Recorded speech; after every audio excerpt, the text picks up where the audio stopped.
Hello friends, கெடா விருந்துலலாம் mutton gravy செஞ்சோம்னா செம்ம டேஸ்ட்டாக இருக்கும். அதே ரெசிபி உங்களுக்காக செஞ்சு காமிக்க போகிறேன், வாங்க பார்த்துடலாம். பேனில் கொஞ்சமாக எண்ணெய் சேர்த்துட்டு 3 ஸ்பூன் வரமல்லி சேர்த்துக்கோங்க. 1 ஸ்பூன் அளவுக்கு பச்சரிசி சேர்த்து ஸ்லோ ஃப்ளேம்லேயே வறுக்கலாம். ஓரளவுக்கு வறுபட்டதும் வரமிளகா சேர்த்துக்கலாம். 5 வரமிளகா விதையெல்லாம் எடுத்துட்டு தான் சேர்த்துருக்கேன். பாருங்க, மிளகா அரிசி எல்லாமே நல்லா பொரிஞ்சிடுச்சு. 1/2 ஸ்பூன் சோம்பு, 4 கிராம்பு, 1 துண்டு பட்டை. இந்த 3 பொருளுமே கடைசியா இறக்க போறப்ப சேர்த்து வருங்க. ஒரு நிமிஷம் வறுத்தாலே போதும். அவ்வளவுதான். ஸ்டவ் ஆஃப் பண்ணிட்டு இறக்கிறதுக்கு முன்னாடி 1/2 ஸ்பூன் கசகசா சேர்த்து நல்லா கலந்துடுங்க. அந்த சூட்லயே கசகசா நல்லா புரிஞ்சிடும். சூடு ஆறுனதுக்கு அப்புறம் மிக்சி ஜாருக்கு மாத்திட்டு நல்லா நைஸா அரைச்சிடுங்க. 1/2 கிலோ மட்டன் எடுத்திருக்கேன். உப்பு மஞ்சள் போட்டு சுத்தமா கழுவிட்டு வேற ஒரு பாத்திரத்துல சேர்த்துக்கோங்க. தேவையான அளவு உப்பு, அரைச்ச மசாலா பேஸ்ட்டும் அது கூடவே சேர்த்துட்டு அதே மிக்சி ஜார்ல 1 கட்டி பூண்டு, 6 துண்டு இஞ்சி சேர்த்து நைஸா அரைச்சிடுங்க. அடுத்தது 1/4 கப் தேங்காய், 5 முந்திரி சேர்த்து நைஸா அரைச்சிட்டு கறி கூடவே சேர்த்துக்கலாம்.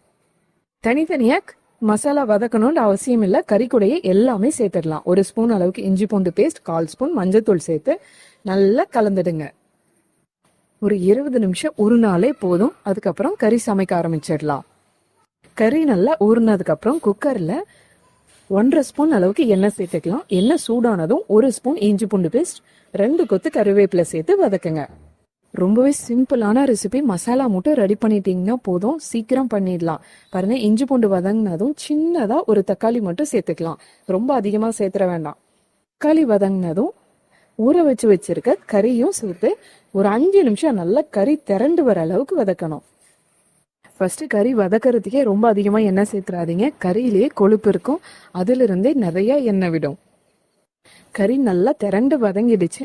முழுகிற அளவுக்கு மட்டும் தண்ணி சேர்த்துக்கிறேன். இன்னைக்கு நான் கிரேவி மாதிரி தான் செய்ய போறேன், அதனால இந்த அளவுக்கு சேர்த்தாலே போதும். குழம்பு நல்லா கொதிக்க ஆரம்பிச்சதும் மூடி போட்டுட்டு ஒரு 4 விசில் விடுங்க. 4 விசில்லே கறி நல்லா வெந்துடும். பாருங்க, கறியில எந்த அளவுக்கு எண்ணெய் மிதக்குதுன்ட்டு. இத்தனைக்கும் 1/2 ஸ்பூன் மட்டும்தான் எண்ணெய் சேர்த்திருந்தேன். அவ்வளோ எண்ணெய் மிதக்குது கறியில. எந்த அளவுக்கு குழம்பும் திக்கா இருக்குன்னு பாருங்க. அடுத்தது தாளிச்சிடலாம். 1 டேபிள் ஸ்பூன் அளவுக்கு மட்டும் எண்ணெய் சேர்த்துட்டு 2 பச்சை மிளகாய் சேர்த்து நல்லா பொரிஞ்சதும் 1 மீடியம் சைஸ் வெங்காயம், 1 வரமிளகா, 2 கொத்து கருவேப்பிலை சேர்த்து வதக்குங்க. பச்சை மிளகா பாருங்க, முழுசா தான் சேர்த்திருக்கேன். அதோட ஃப்ளேவர் நல்லா தெரியும், ஆனா காரம் கொஞ்சம் கூட இருக்காது. வெங்காயம் இந்த அளவுக்கு வதங்கினாலே போதும். வேக வச்சிருக்க கறியும் இது கூடயே சேர்த்து நல்லா கலந்துடலாம். தண்ணி எதுவுமே சேர்க்க வேணாம். கிரேவி மாதிரி செய்யறீங்கன்னா இதுவே போதும். நீங்க பொட்டுக்கடலை, கடலைப்பருப்பு இந்த மாதிரிலாம் எதுவுமே சேர்க்க தேவையில்லை. பச்சரிசி 1/2 ஸ்பூன் சேர்த்தாலே போதும். குழம்பு பாருங்க இந்த அளவுக்கு நல்லா திக்காயிடும். குழம்பு நல்லா கொதிக்க ஆரம்பிச்சதும் 1 கைப்பிடி அளவுக்கு மல்லி இலை, புதினா இலை, கருவேப்பிலை எல்லாமே சேர்த்து நல்லா கலந்துடுங்க. சிம்ல வச்சு மூடி வச்சிருங்க. ஒரு 5 நிமிஷம் கொதிச்சாலே போதும். லைட்டா எண்ணெய்லாம் கசிய ஆரம்பிக்கும். அவ்வளவுதான், ஸ்டவ் ஆஃப் பண்ணிடுங்க.